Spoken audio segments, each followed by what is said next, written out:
ஸ்ரீ சக்ரா பக்தி சேனல் நேயர்களுக்கு முதல்ல என் நமஸ்காரத்தை சொல்லிக்கிறேன். நமஸ்காரம். இன்னைக்கு நாள் பார்த்தீங்கன்னா ஜனவரி 17/1/2025 வெள்ளிக்கிழமை. தமிழ் தேதி பார்த்தீங்கன்னா தை 4. நேற்று தான் பிறந்த மாதிரி இருக்கு. 4 தேதி போயிடுச்சு. இன்னைக்கு சங்கட சதுர்த்தி, ஒரு அற்புதமான நாள். விநாயகரை போய் வணங்கணும். வெள்ளிக்கிழமைன்றதுனால கிராம தேவதை, அதாவது நீங்கள் இருக்கிற பகுதியில் சின்ன சின்ன கோயில் இருக்கும், குட்டி குட்டியாக. நாங்கள்லாம் வச்சுருக்கோம், மேலே கொடை இருக்கும். அந்த அம்மனை போய் இன்னைக்கு வேண்டணும். அவங்களோட கண்ட்ரோலில் தான் இருக்குது அந்த இடம். இதுக்கு உதாரணம் சொல்லணும்னா, திருவண்ணாமலை கோயிலில் உள்ளே போன உடனே ரைட் சைடில் ஒரு அம்மன் இருப்பாங்க. நல்ல பேர் அது. அம்மா அங்கே இருப்பாங்க. கொடி ஏற்றுறதுக்கு முன்னாடி அங்கே உத்தரவு வாங்குவோம். அண்ணாமலையாருக்கு கொடி ஏற்றுறதுக்கு முன்னாடி அங்கே உத்தரவு வாங்குவோம். உத்தரவு வாங்கிட்டு தான் நம்ம போய் செய்வோம். இப்போது எவ்வளோ பவர்ஃபுல் பாருங்கள். அந்த அம்மா தான் இடம் கொடுத்துருக்கு அண்ணாமலையாருக்கு. எவ்வளோ பெரிய விஷயம் பாருங்கள். அந்த சின்ன சின்ன கிராம தேவதைகளுக்கு அவ்வளோ ஒரு சக்தி இருக்குது. திருப்பதிக்கு அங்கே மேலே வராக சாமி இடம் கொடுத்தாருன்னு சொல்லுவாங்க. அதனால் வெள்ளிக்கிழமைக்கு பக்கத்தில் ஏதோ சின்ன கோயில் நினச்சிடாதீங்க. It's very very very powerful. அங்கே போய் தெய்வத்தை வணங்குங்க. சங்கட சதுர்த்தி மறக்காமல் கீழே விநாயகர் கோயிலுக்கு போங்க. சின்ன ஒரு விபூதி பேக்கெட்டு முடிஞ்சால் கொடுங்க. சின்னதாக கொடுங்க போதும், ஒன்றும் பெருசாலாம் தேவையில்லை. இன்றைய நாள் எல்லாருக்கும் சிறப்பாக அமையணுன்னு எல்லாம் வல்ல இறைவனை கேட்கணும். இன்னைக்கு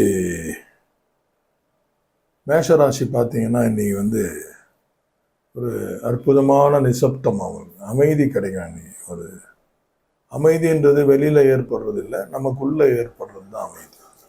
அந்த ஒரு சாந்தம் இன்னைக்கு அவங்களுக்கு கண்டிப்பாக கிடைக்கும். ரிஷபராசி நேயர்களுக்கு பார்த்தீங்கன்னா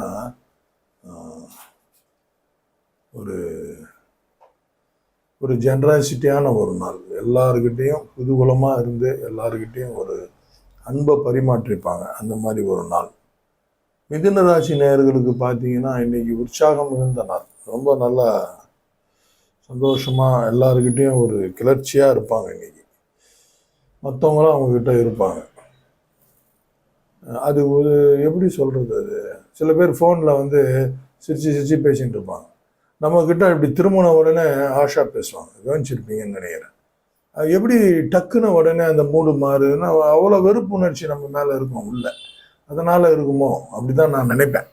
அந்த மாதிரி எல்லாருமே இன்றைக்கி இவங்ககிட்ட ஒரு உற்சாகமாக இருப்பாங்க. கடகராசி நேயர்களுக்கு பார்த்தீங்கன்னா இன்றைக்கி அலைச்சல். ஒரு வேலையை சிம்பிளாக முடிக்கிறத கஷ்டப்பட்டு தான் முடிக்கணும். அந்த மாதிரி ஒரு சிரமம் கொடுக்கும். இன்றைக்கி பார்த்துக்கோங்க. சிம்மராசி நேயர்களுக்கு கொஞ்சம் எந்த காரியத்தை எடுத்தாலும் இன்னைக்கு ஒரு தடங்கள் ஏற்படும். வெக்ஸாக வேணாம், நாளைக்கு பார்த்துக்கலாம். கன்னிராசி நேயர்களுக்கு பார்த்தீங்கன்னா இன்னைக்கு உயர்வு தரக்கூடிய ஒரு நாள். ஒரே நாளில் என்ன உயர்வு அப்படி கேட்காதீங்க. ஒரு ஜாக் கிடைக்கும், ஒரு ஸ்டெப்பு. அது நீண்ட நாளாக தான் அந்த ஒர்க்கெல்லாம் நீங்கள் கான்சன்ட்ரேட் பண்ணின்னு வந்துட்டுருப்பீங்க.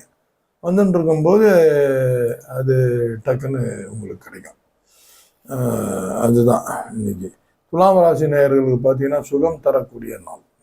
நல்லா இருக்கும், சுகம் தரக்கூடிய நாள். அதாவது கை மேலே பலன். நாளைக்கு தரேன் எவனை எது தெரிய மாட்டான். இன்றைக்கே உடனே உங்களுக்கு பரிசு நடக்கும். விருச்சிக ராசி நேயர்களுக்கு பார்த்தீங்கன்னா இன்னைக்கு அவங்க ஸ்ட்ரெயிட் ஃபார்வர்டாக இருப்பாங்க. இன்னைக்கு விருச்சிக ராசி நேயர்கள் நேர்மையாக இருப்பாங்க. இன்னைக்கு ஒரு நாள் ஏதோ அவங்களால முடிஞ்சது. நேர்மையாக இருக்கிறது கொஞ்சம் கஷ்டம்தான். ஆனால் ஆப்போசிட்டில் எங்கேயுமே அது இல்லைன்னும் போது நம்ம எப்படி அதை பண்ணுறதுன்னு தெரியல. பட் ஏதோ அட்ஜஸ்ட் ஆகி போவோம் இன்றைக்கி அவங்களுக்கு. விருச்சிக ராசிக்கு. தனுசு ராசி நேயர்களுக்கு கோபமாக இருப்பாங்க. இன்றைக்கி ரொம்ப அந்த பிளானட்ஸ் எல்லாம் ரொம்ப சுட சுட இருக்கிறதுனால ஒரு கோபம் நிறைந்த நாள் இன்னைக்கு.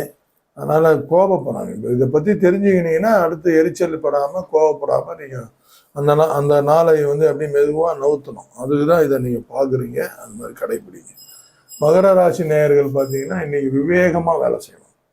ஒரு விஷயத்தை உடனே டக் டக் டக்குன்னு பண்ணாமல் கொஞ்சம் நின்று நிதானித்து செய்வாங்க. அது நல்ல விஷயம்தான், செய்ய. கும்பராசி நேயர்களுக்கு இன்னைக்கு நன்மை தரக்கூடிய ஒரு நாள். எல்லா விஷயத்துலையும் எல்லா ஆங்கிள்லேயும் அவங்களுக்கு ஒரு நன்மை நடக்கும். அடுத்தவங்க எல்லாமே கொஞ்சம் சிறப்பாக இவங்களுக்கு எல்லாம் செஞ்சு கொடுப்பாங்க. மீனராசி நேயர்களுக்கு இன்னைக்கு உதவி கிடைக்கும், செய்வார்கள். அவங்களும் செய்வாங்க, ஆப்போசிட் சைடும் உதவி கிடைக்கும். ரொம்ப நல்லா இருக்கும். கரணம் பார்த்தீங்கன்னா இன்னைக்கு அதிகாலை வரைக்கும் 10:30 இருக்குது, அதுக்கப்புறம் பவம், அதுக்கப்புறம் பாலகம். சாயங்காலம் 6 மணி வரைக்கும் பவம் இருக்குது. பவத்துக்கு அப்புறம் பாலகம் வரும். பாலகம் காலையில் முடிஞ்சிடும். அதனால் நீங்கள் மேக்சிமம் ஈவினிங்கே போட்டுடணும். ஒரு 7 மணி 8 மணி போல் போட்டுருங்க. பாலவ கரணம் போட்டுட்டாங்கன்னா அவங்களுக்கும் சிறப்பாக இருக்கும். எப்பவுமே ஒரு நாளைக்கு ஒரு 3 கிராஸ் ஆகும், இல்லை 2 கிராஸ் ஆகும். அதனால் நீங்கள் அதை ஃபாலோ பண்ணி போடணும். ரொம்ப விசேஷமாக இருக்கும், போட்டுன்னு வாங்க. அப்புறம் சில விஷயங்கள் பற்றி நம்ம பேசுவோம். அது பிரகாரம் பார்த்தா இன்றைக்கி என்னென்னா, அடக்குதல், கடந்து போகிறது. இதை பற்றி நினச்சின்னா, எந்த ஒரு விஷயத்தையும் நம்ம அடக்கி அடக்கி அடக்கி வச்சோம்னா அது கண்டிப்பாக ஒரு நாள் பர்ஸ்ட் ஆகும். அதுதான் சொல்கிறாரு.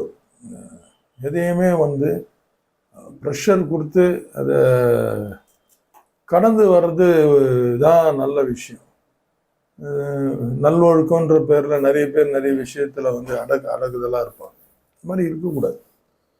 அது கண்டிப்பாக ஒரு நாள் பர்ஸ்ட் ஆகும். ஆனால் புரிதல், கடந்து போகிறதுனா என்ன, அது ஒரு விஷயத்தை புரிந்து நடந்துக்கிறது. எதுவுமே தெரிஞ்சிக்காமல் ப்ரெஷரில் நிற்கிறது ஒரு விதம். ஒரு விஷயத்தை பற்றி புரிஞ்சு இது தவறு இது சரி அப்படின்றது தெரிஞ்சு அதிலேருந்து வெளியில் வர்றது ஒரு விதம். நீங்கள் தான் முடிவு பண்ணணும்.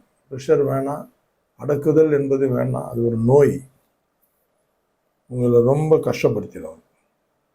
புரிஞ்சிங்கன்னு தெளிந்து வெளியில் வாங்க, அது ஒரு நல்ல விஷயம். இன்றைய நாள் சிறப்பாக அமையணும்னு எல்லாம் வல்ல இறைவனை வேண்டுகிறேன். நன்றி, வணக்கம்.